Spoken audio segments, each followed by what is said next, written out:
Sebab dalam segala perkara kami tahu ya Bapa, Engkau selalu turut bekerja di dalam kehidupan kami.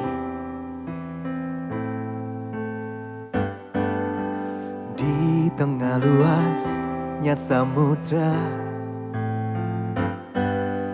di dalam badai bergelora, Kaulah jangkar hidupku. Tak sekalipun ku goyah, firman-Mu terangi langkahku, sumber damai dalam hidupku. Dan ku aman dalam-Mu, penyertaan-Mu sempurna,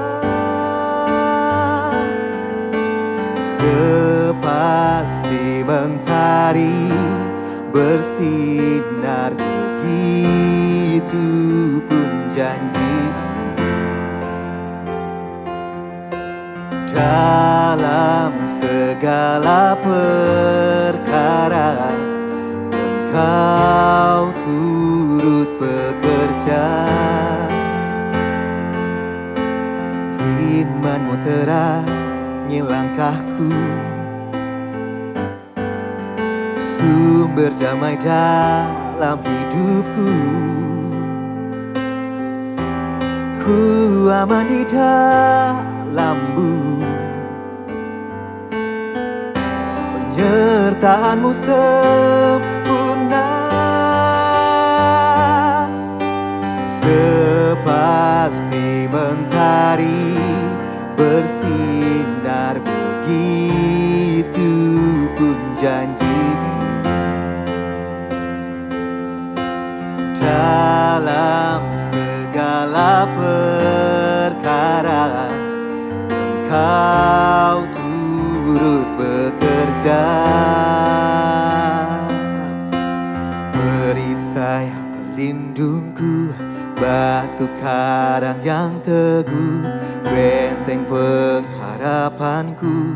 Kaulah Tuhan, Kaulah Raja, perisai pelindungku, batu karang yang teguh, benteng pengharapanku. Kaulah Tuhan, Kaulah Raja, perisai pelindungku, batu karang yang teguh, benteng pengharapanku. Kaulah Tuhan, Kaulah Raja, sepasti mentari bersinar, begitu pun janji-Mu. Dalam segala perkara Engkau turut bekerja, sepasti mentari bersinar, begitu pun janji-Mu. Dalam segala perkara Engkau turut bekerja, sepasti mentari bersinar, begitu pun janji-Mu. Dalam segala perkara Engkau turut bekerja,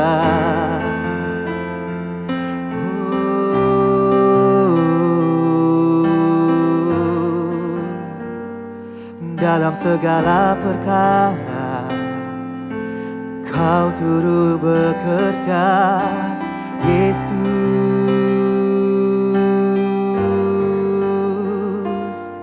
Kami panggil nama-Mu, kami cari wajah-Mu, Tuhan.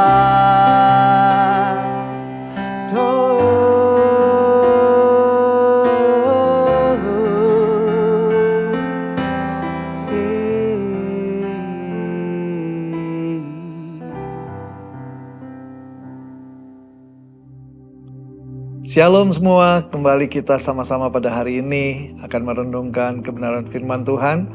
Dan untuk hari ini kita berbicara melalui perenungan yang diambil dari Bilangan 18. Nah, pasal ini berbicara tentang peran dan tanggung jawab baik imam maupun suku Lewi dalam pelayanan di Bait Suci.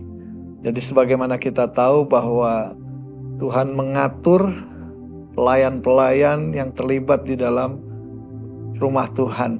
Dan dalam konteks teologis tentunya pasal ini sebenarnya menunjukkan pentingnya yang namanya pengabdian dan pelayanan yang setia dalam kehidupan beribadah. Itu yang diinginkan oleh Tuhan, yaitu bicara tentang pengabdian dan sebuah pelayanan yang kita lakukan dengan setia tentunya.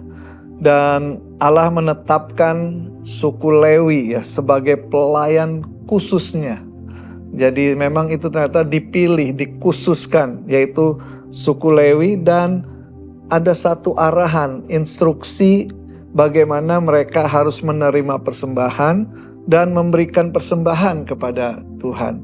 Jadi di sini kita tahu bahwa suku Lewi ini tidak punya hak atau memiliki pusaka tanah gitu yang sedangkan suku yang lain menerima itu, tetapi justru suku Lewi ini tidak mempunyai pusaka atau tanah yang menjadi bagiannya. Justru oleh karena itu saya mau angkat di Bilangan 18 ayat 20, Tuhan berkata, "Akulah," katanya, yaitu Tuhanlah bagianmu dan milik pusakamu di tengah-tengah orang Israel. Jadi milik pusakanya orang-orang Lewi itu sebenarnya dikatakan akulah, Tuhanlah yang menjadi pusaka mereka. Sedangkan yang lain bisa mengusahakan tanah-tanah yang ada, tetapi suku Lewi khusus ini memang hanya diminta untuk bergantung kepada Tuhan. Berarti sepenuhnya bahwa Tuhanlah yang menjadi bagian dalam kehidupannya. Nah, aplikasi dalam ayat ini tentunya berlaku untuk kehidupan kita saat ini juga. Sebagai umatnya Tuhan, imamnya Tuhan. Karena kita dikatakan adalah imamat rajani. Dan tentunya kalau kita tahu ayat ini yang sudah dijadikan lagu gitu ya. Kamulah bangsa yang terpilih, imamat rajani, bangsa yang kudus, umat kepunyaan Tuhan.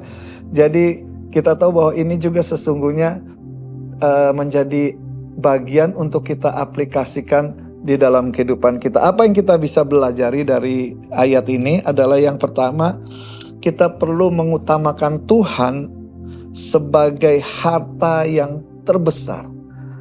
Karena biarlah hidup kita dilatih untuk tidak bergantung atau menggantungkan rasa aman kita pada harta, posisi, atau warisan dunia gitu. Justru pusaka sejati kita adalah Tuhan sendiri.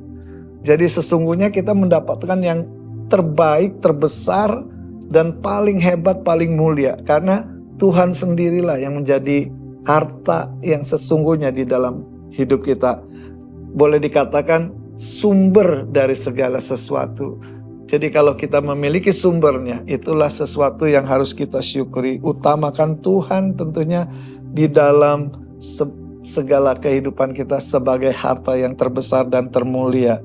Yang kedua, kita bisa belajar juga bahwa pelayanan juga itu digerakkan bukan karena keuntungan materi. Jadi kalau kita sama-sama mau belajar di dalam hal ibadah kita atau pelayanan kita, biarlah kita betul-betul fokus kepada Tuhan, bukan kepada keuntungan. Maksudnya adalah kita pun sebagai orang yang melayani harus dengan hati yang murni, bukan karena imbalan atau sebagai transaksi. Contohnya ada banyak orang ibadah, saya mau ibadah kalau gitu ya. Nah jadi ini ada satu transaksi nih, kalau Tuhan berkati saya begini-begini. Atau sebagai pelayan Tuhan juga seringkali kita bertransaksi. Saya sudah melakukan ini, tapi mana imbal baliknya gitu. Minta sebagai penghargaan atau hal-hal lain, bahkan materi gitu. Tapi justru dari ayat ini kita diajar bahwa sesungguhnya yang menjadi milik pusaka kita itu adalah Tuhan sendiri. Dan justru karena itulah pelayanan kita harus digerakkan karena kita memiliki Tuhan. Karena Tuhan yang sudah lebih dulu mengasihi kita. Dan yang ketiga, kita bisa belajar bahwa biarlah kita mau belajar hidup cukup dengan pemeliharaan Tuhan. Kalau Tuhan adalah bagian dalam hidup kita, maka sesungguhnya hidup kita aman. Meski keadaan mungkin ekonomi sedang naik turun, tetapi kita tahu Dia itu menjadi sumber berkat yang sejati dalam hidup kita. Kalau kita memiliki Tuhan dalam hidup kita, sebenarnya kita memiliki segala-galanya. Mungkin orang bisa bergantung kepada berkatnya, tapi berkat itu bisa hilang, berkat itu bisa habis. Tetapi kalau kita memiliki sumbernya, sesungguhnya kita tuh menerima segala sesuatu yang dari Tuhan. Jadi biarlah kita mau bersyukur karena Tuhanlah yang menjadi sumber di dalam hidup kita, sehingga kita belajar cukup. Karena Tuhan bilang, kalau di dalam doa Bapa kami itu, berilah kami makanan kami yang secukupnya. Secukupnya di mata siapa itu juga penting.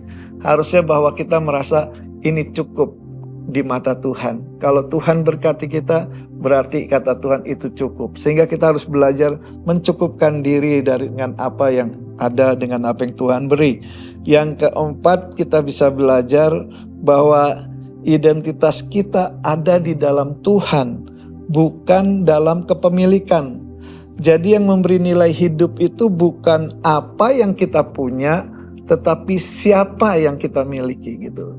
Dalam hidup ini kalau kita memiliki Tuhan, berarti itulah sesungguhnya identitas kita ditentukan oleh siapa yang kita miliki, bukan apa yang kita miliki. Jadi bersyukur kalau kita memiliki Tuhan, maka identitas kita itu luar biasa sesungguhnya. Bahwa kita menjadi anak-anak Tuhan, sahabatnya Tuhan, bahkan kita menjadi terang dunia, garam dunia yang Tuhan tetapkan. Kita punya satu identitas yang luar biasa di dalam Tuhan, dan lebih daripada itu adalah kita orang-orang yang diselamatkan, yang mempunyai janji dalam kehidupan kekal. Jadi itu yang harus kita syukuri. Dan yang kelima ini terakhir, kita bisa belajar dari satu ayat tadi bahwa biarlah kita hidup dengan rasa syukur atau puas ya.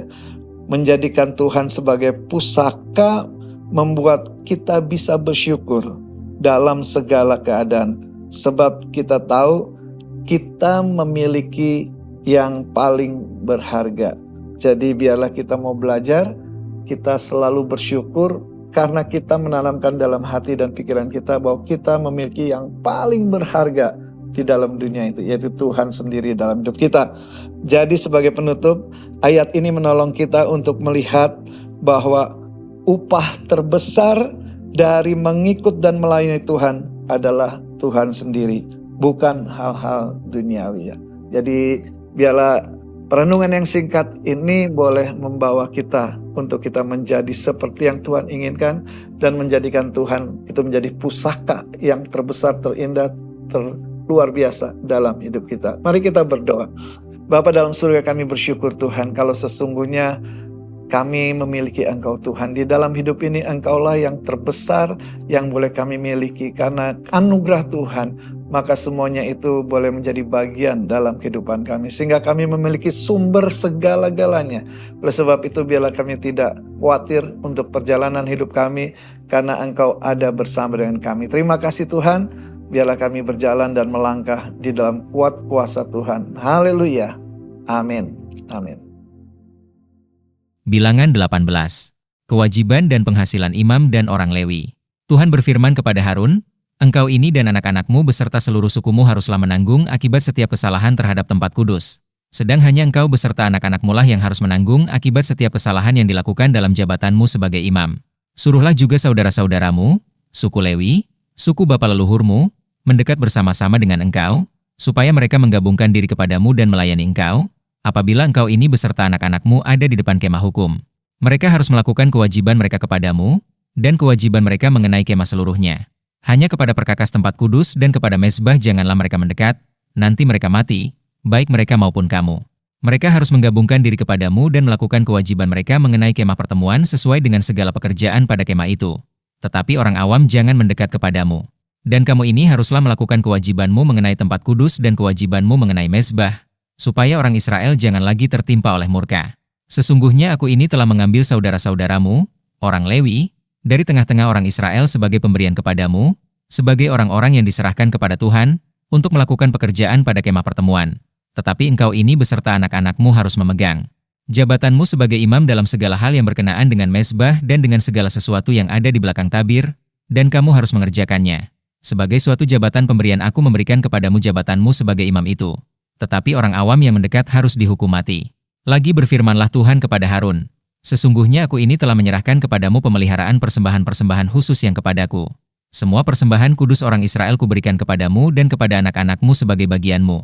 Itulah suatu ketetapan untuk selama-lamanya.